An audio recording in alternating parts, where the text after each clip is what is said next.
بسم اللہ الرحمن الرحیم۔ اللہم صلی وسلم وبارک علی محمد وعلی آل محمد۔ تمام اہل اسلام کو السلام علیکم۔ میرے عزیزو، نبی رحمت صلی اللہ علیہ وآلہ وسلم کی بارگاہ میں درود پاک پڑھنا خوشیاں حاصل کرنے کا ذریعہ ہے۔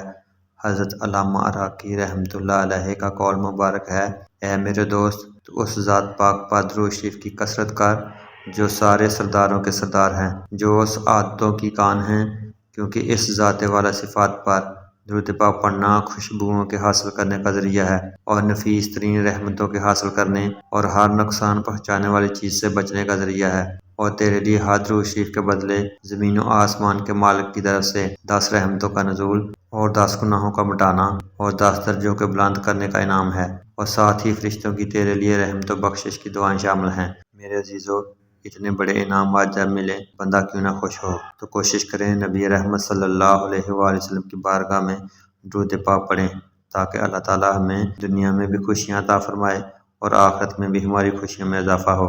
آمین ثم آمین۔ جزاک اللہ۔